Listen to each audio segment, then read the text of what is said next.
So once I'm happy with the build of my fire loop, bring it into Unity. All I have to do is go to File and then save it, and then go to File again, and then go to Build, and that's going to push it into Unity. And then I'm going to go over to Unity here. So I look over in my Fmod events. If you don't see this, remember you can go to the Fmod pull down menu and then go to Event Browser, and then you can dock it over here. What I would do to integrate this into all the torches, over on the left side, I have all the things that occur in my Unity project in the hierarchy.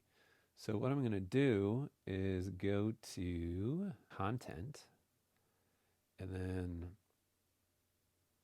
Props, and then I have my torch fires.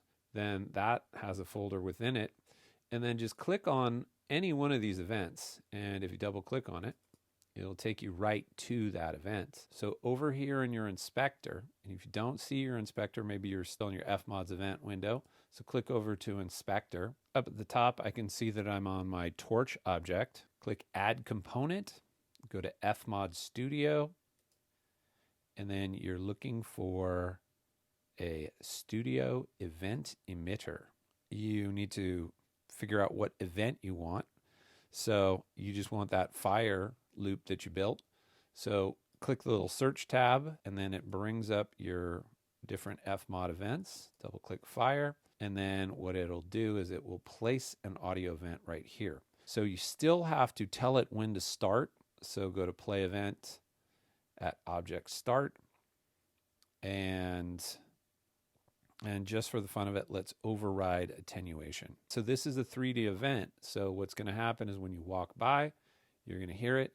And then as soon as you walk past it, you're not going to hear it anymore. So kind of cool. So I'll show you that again. So we're done with this one here. And then I'll just double click the next event. It takes me over to it. I add component, Fmod Studio Event Emitter, and search for this. I can go to ambiances, go to fire.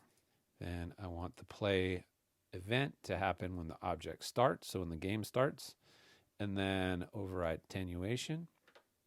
I'm done with it. Cool. And then double click the third one. Just do that for the rest of these as well. And then go ahead and play the game, see what happens. So I'm right next to a torch. I can hear it. And as I'm walking backwards past it, I can hear it. And pretty cool. That's all you got to do to add the 3D fire event.